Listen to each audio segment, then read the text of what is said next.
through the mystic eye, eminent personalities from various walks of life in conversation with Sadhguru. This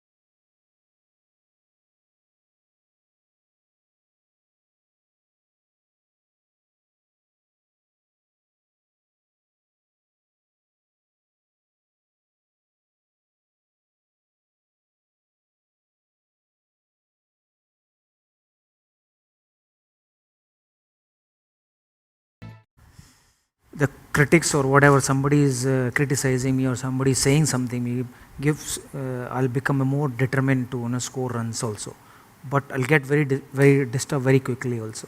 So what I should do at that time? Should I reply to them? What is the most important part of your life is what's happening within you, isn't it?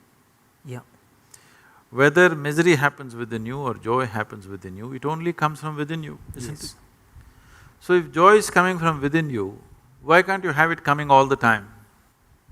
If it was coming in the Delhi tap, I know it goes dry.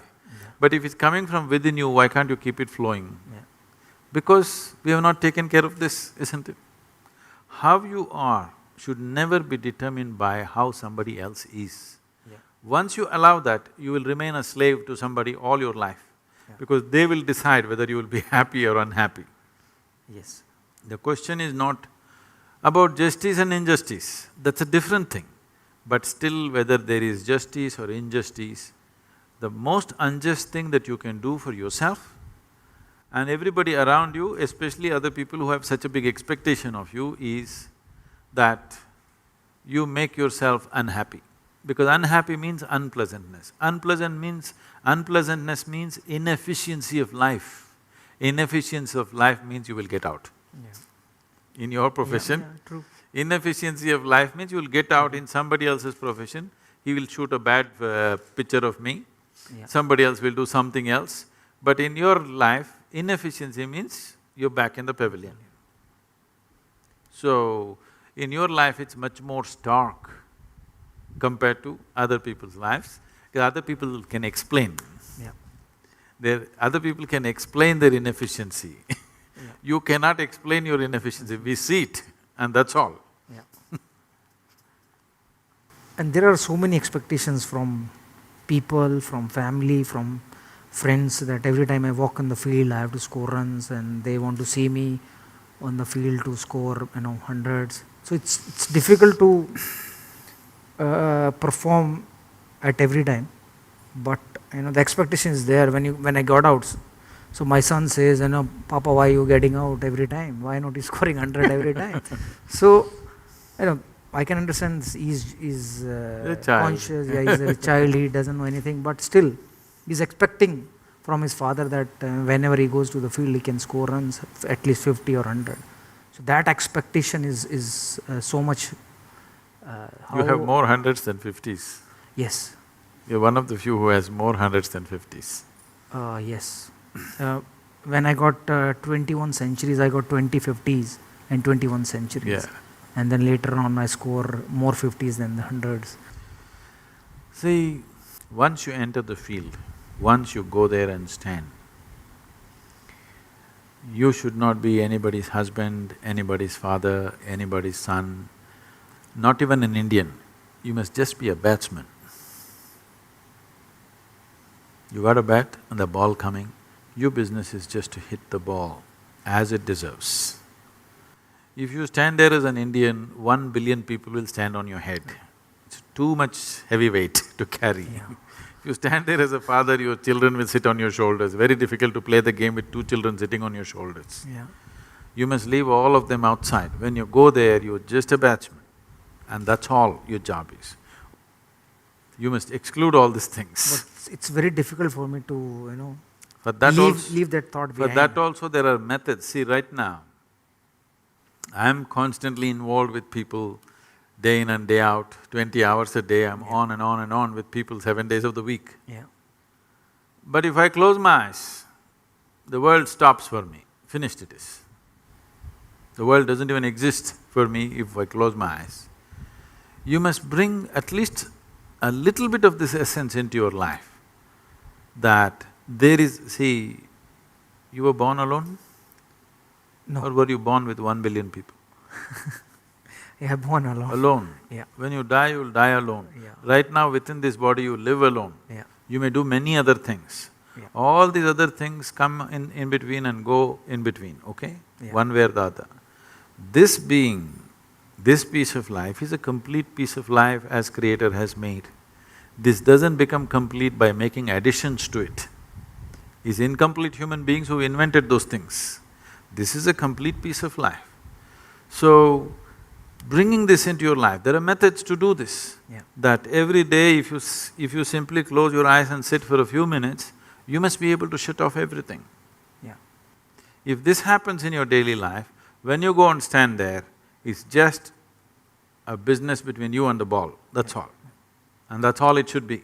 Yeah. This business does not involve your family, does not involve India, does not involve anything. It just involves the laws of physics, the ball, the bat and you, that's all. Really appreciate. I want to ask a question that when I'm playing, there is a couple of negative thoughts comes in my mind that, when the bowler is running and he's ready to deliver the ball, suddenly the thought comes, hit the ball. And if that thought comes, it's difficult to control that thought at that time because I'm about to play that ball. So how I'll control that thought? What should I tell or what should I do to control that thought? Hit the ball is not a bad thought. Yeah, it's not bad thought, but still, I can't hit every ball. No, that is true, but looking at your track record, you hit the ball pretty well. So that thought is a good thought, not a bad thought. Yeah. But it should not become a compulsive thought. And above all, so this is something that all of us have to understand, whether it's you're playing cricket or you're running a business or whatever you may be doing. There is something called as reality. Yes. There is something called as impressions of reality that we carry within ourselves. Yes. Suppose you never played cricket in your life, for the first time, you stand there. Yes. If a ball comes at you, you would naturally like to look at it, how it comes and then hit it. Only because you played cricket for a certain number of years, Yes. now you have this thought, because there is a score to fulfill and there are expectations, this time India has to win and so many things, expectations of 1 billion people, Yeah. all that stuff. But actually, you don't play a game. I would call everything a game in life. Yes. Whether you're on a playing field or you're in any other field, it is a kind of a game. You don't play any game well, you don't win a game because you want to win. Yeah. You don't hit a ball because you want to hit. Yeah. It is only because you do something right, it all works. So if you want to do something right, if you want to do anything right, first thing is we're able to grasp the situation for what it is. You're expecting the ball at 160 kilometers per hour. Suppose he lets it out at 60 kilometers per hour. It's the easiest things to hit probably, but you may miss it simply because you're expecting it to happen in a certain way. This expectation is coming because your memory is projecting into reality and making an unreal reality. So if there is an intelligent bowler, he reads this and he will make those things, and it is not always the fastest bowler or the one who spins most who gets the wickets, it's one who reads the batsman's expectations and just does the reverse of that, who manages to fox the batsman. So it doesn't matter which aspect of life, whether sport or otherwise, the important thing is we are able to grasp what is there and do the appropriate action. Yeah. In a sport, it becomes very, kind of focused because so many people watching, and we know if you don't hit the ball right, all of us know it. Somebody is driving, if he, instead of missing the pothole, if he hits the pothole, maybe not everybody notices. Somebody is doing business, instead of doing the right thing, if he goes little off, maybe not too many people notice it. But in sport, if you don't hit the ball, if you don't take the ball in the center of the bat, all of us notice it. Yes. Not just you, Yes. not just the bowler. Every one of us know that you didn't hit it right.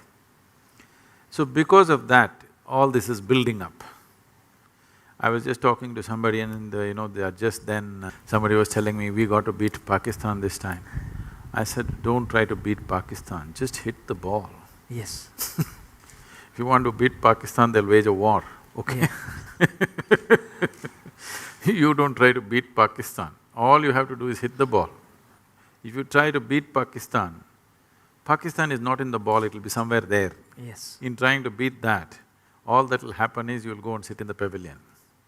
That's all that'll happen. Yes. In human mind, there is perception, there is memory, there is imagination. People are not able to keep these things separate. There is memory of the game, there is imagination of how you will carry the cup, and there is a reality of a ball coming at you. It is only the reality that you can handle. Memory and imagination, you can only fancy with. One is about that which is over, one is about that which is yet to happen. The reality is the ball is coming and you have a bat in your hand, you have to hit it the way the ball deserves it, not the way India deserves it, not the way Pakistan deserves Yes. it, not the way somebody else deserves it. You have to hit the ball the way the ball deserves it, the way it's coming.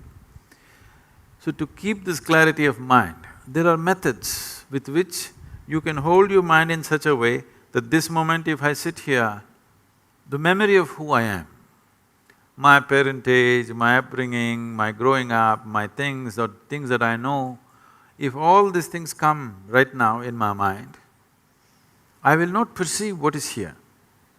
Memory will play. Yes. Memory is not a reality Yes.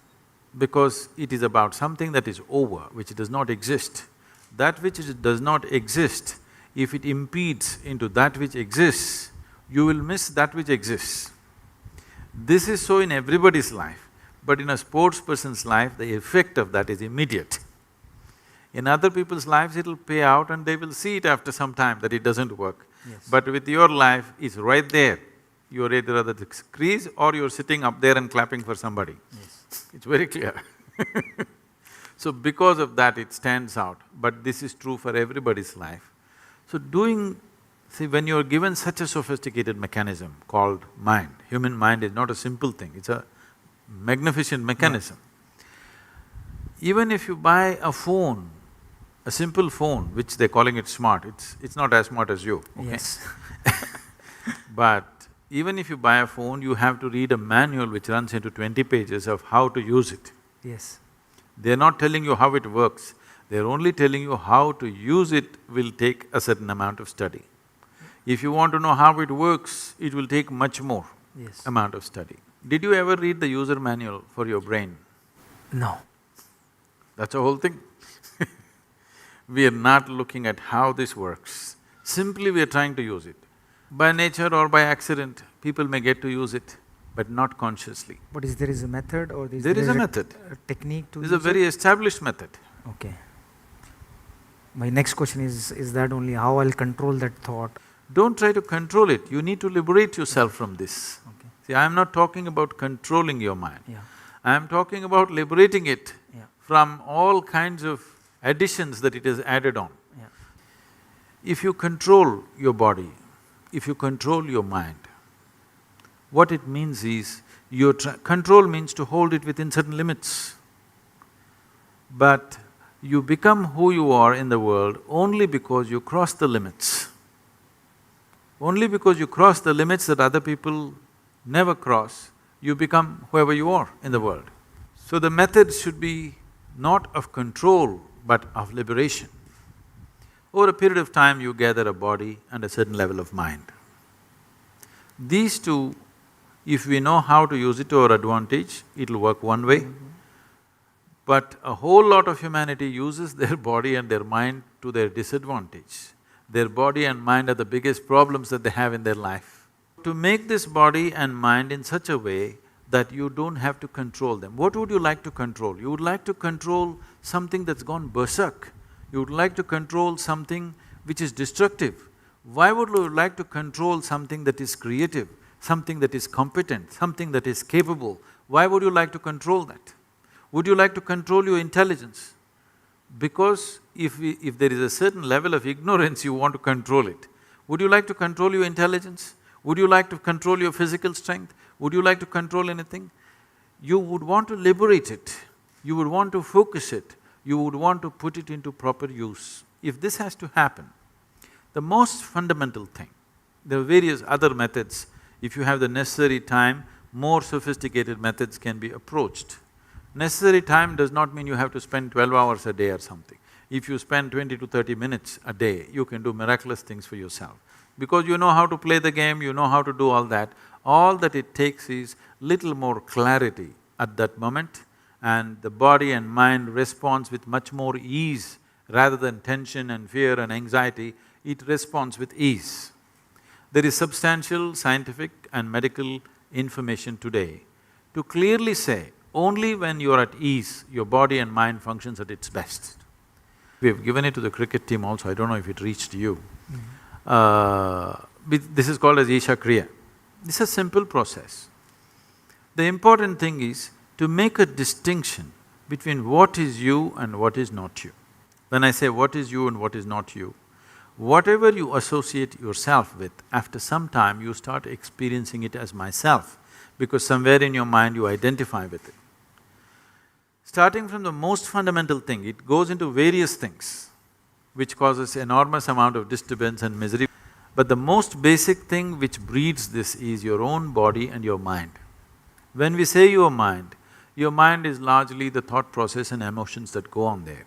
This thought process and emotion mainly happens the way it happens because of the type of memory that you have gathered there. Obviously, you gathered memory over a period of time, isn't it? The body, the physical body, from the time when you were born and how you are today, you gathered this over a period of time. Anything that you can gather can be yours, but can never ever be you, isn't it? So to create a distinction between what is you and what is not you, if this distinction arises, which is what Isha Kriya does, if you bring this distinction into your life, you will see suddenly your ability to use your body and your mind is phenomenally enhanced, many fold. The same body and same mind, simply because you're not tangled up with it, you can use it so much better, simply because there is a little bit of space between you and your body and you and your mind. This is guaranteed from me. Okay, thank you.